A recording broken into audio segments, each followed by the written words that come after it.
Ésaïe, chapitre 57. Le juste disparaît et personne ne prend cela à cœur. Les hommes de bien sont enlevés et personne ne comprend que c'est à cause du mal que le juste est enlevé. Il entrera dans la paix et trouvera le repos sur son lit, celui qui aura marché dans la droiture.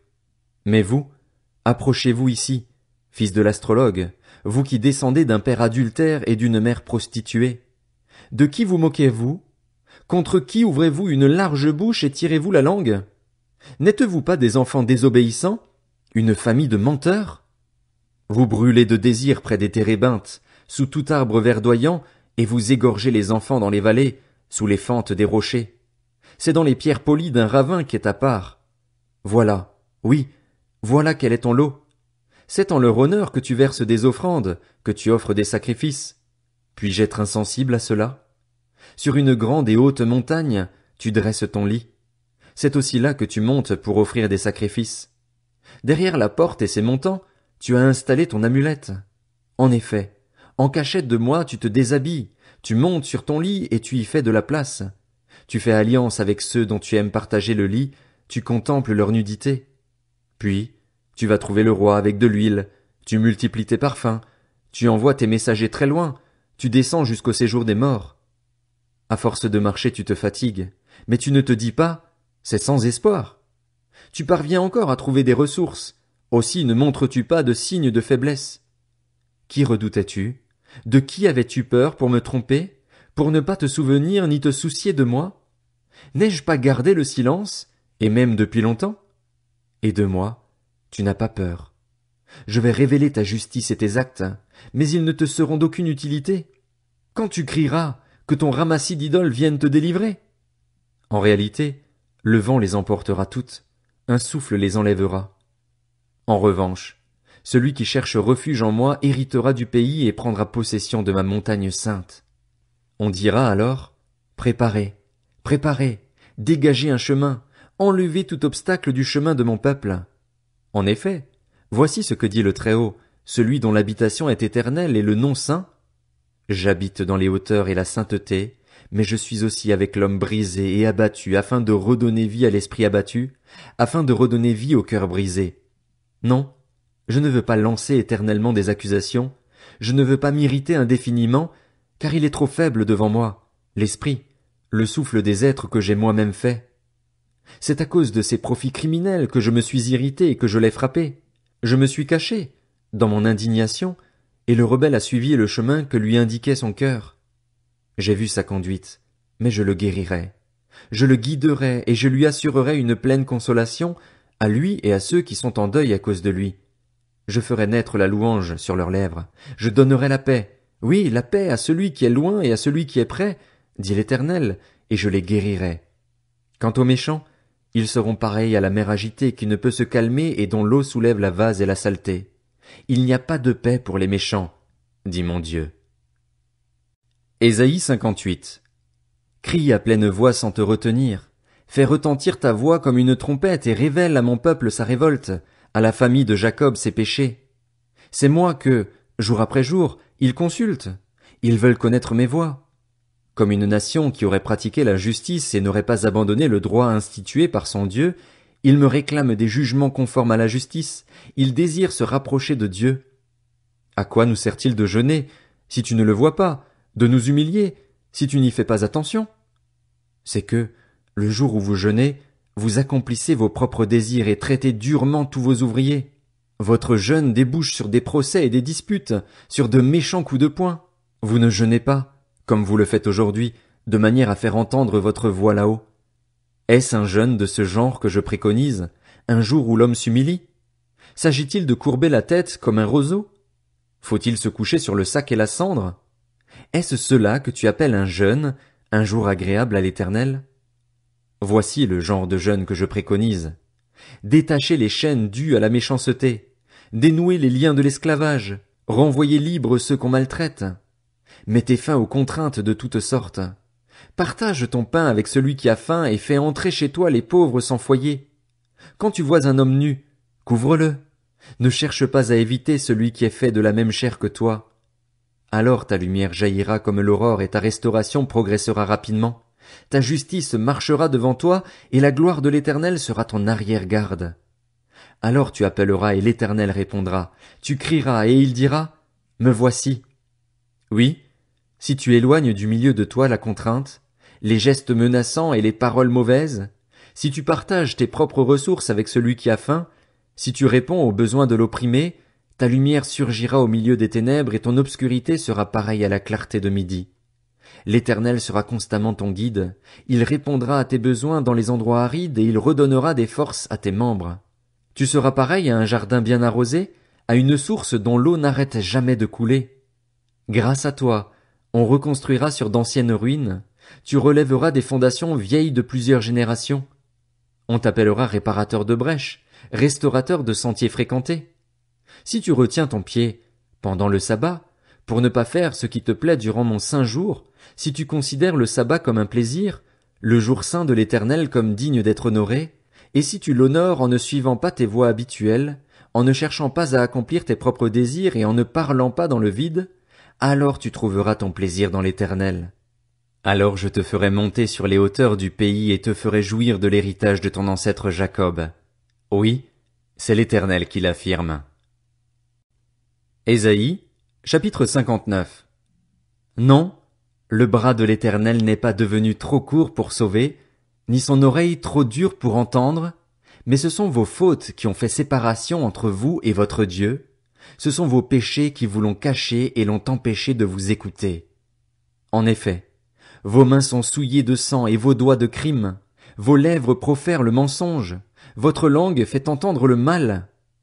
Personne ne fait appel à la justice, personne ne plaide avec droiture.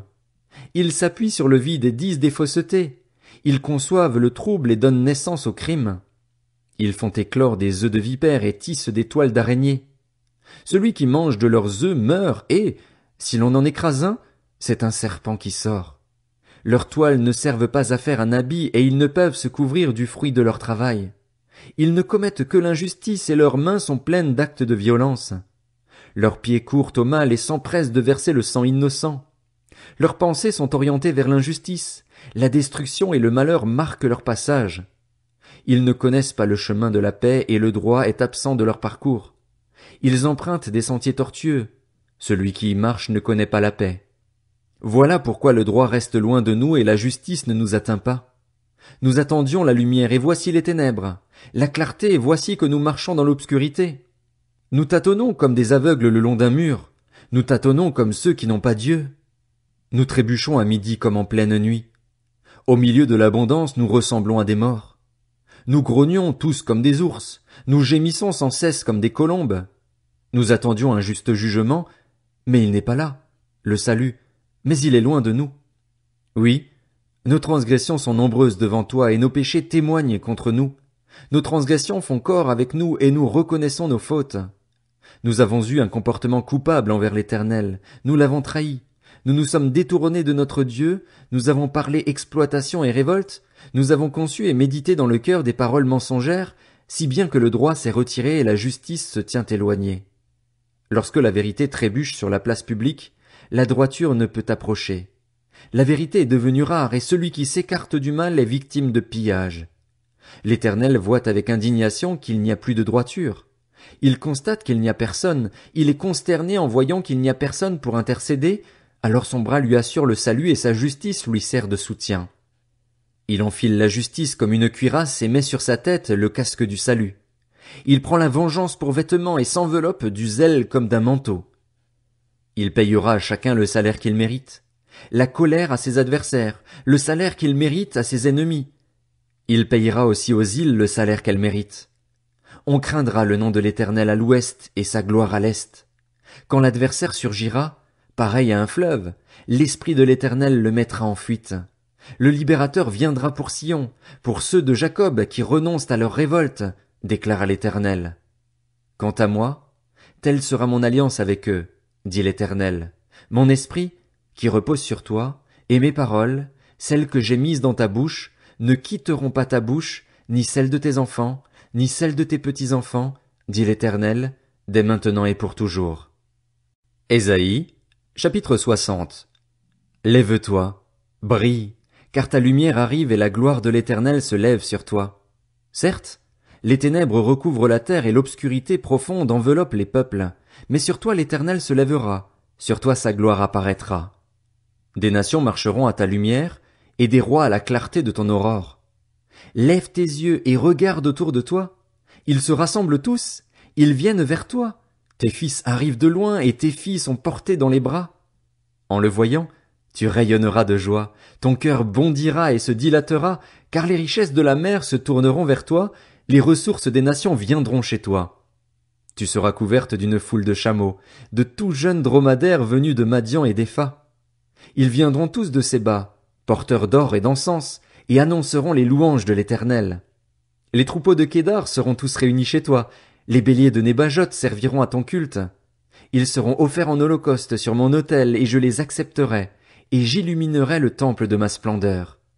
Qui sont ces hommes qui volent comme un nuage, comme des colombes vers leurs pigeonniers? C'est que les îles placent leur attente en moi, et les bateaux long courriers sont en tête pour ramener tes enfants de loin. Ils apportent leur argent et leur or en l'honneur de l'Éternel, ton Dieu, en l'honneur du Saint d'Israël, parce qu'il t'a accordé la splendeur. Des étrangers reconstruiront tes murailles et leurs rois te serviront, car dans mon irritation je t'avais frappé, mais dans ma grâce j'ai compassion de toi. Tes portes seront constamment ouvertes, elles ne seront fermées ni le jour ni la nuit pour laisser rentrer chez toi les ressources des nations, ainsi que leurs rois en cortège. En effet, la nation et le royaume qui ne te seront pas asservis disparaîtront, ces nations-là seront totalement ruinées. Ce qui fait la gloire du Liban viendra chez toi, le cyprès, l'orme et le buis tous ensemble, pour donner de la splendeur à l'emplacement de mon sanctuaire, et j'honorerai l'endroit où je me tiens. Les fils de tes oppresseurs viendront s'incliner devant toi, et tous ceux qui te méprisaient se prosterneront à tes pieds. Ils t'appelleront ville de l'Éternel, Sion du Saint d'Israël. Toi qui étais abandonné et détesté, toi que personne ne traversait plus, je ferai de toi un ornement éternel, un sujet de joie de génération en génération. Tu te nourriras du lait des nations, tu te rassasieras des richesses des rois, et tu sauras que c'est moi qui suis l'Éternel, ton Sauveur, celui qui te rachète, le Dieu puissant de Jacob. Au lieu du bronze, je ferai venir de l'or, au lieu du fer, je ferai venir de l'argent, au lieu du bois, du bronze, et au lieu des pierres, du fer. Je désignerai la paix pour te surveiller et la justice pour dominer sur toi. Il ne sera plus jamais question de violence dans ton pays, ni de destruction et de malheur sur ton territoire. Tu appelleras tes murailles salut et tes portes louanges. Ce ne sera plus le soleil qui te servira de lumière pendant le jour, ni la lune qui t'éclairera de sa lueur pendant la nuit, mais c'est l'Éternel qui sera ta lumière éternelle, c'est ton Dieu qui fera ta splendeur. Ton soleil ne se couchera plus et ta lune ne s'obscurcira plus, car l'Éternel sera ta lumière pour toujours et ta période de deuil sera terminée. Ton peuple ne sera plus composé que de justes et ils hériteront pour toujours de la terre, eux le rejeton planté par moi, le produit de mes mains destiné à manifester ma splendeur. Le plus petit se transformera en millier et le plus insignifiant en nation puissante. C'est moi, l'Éternel, qui ferai survenir cela très vite, au moment voulu.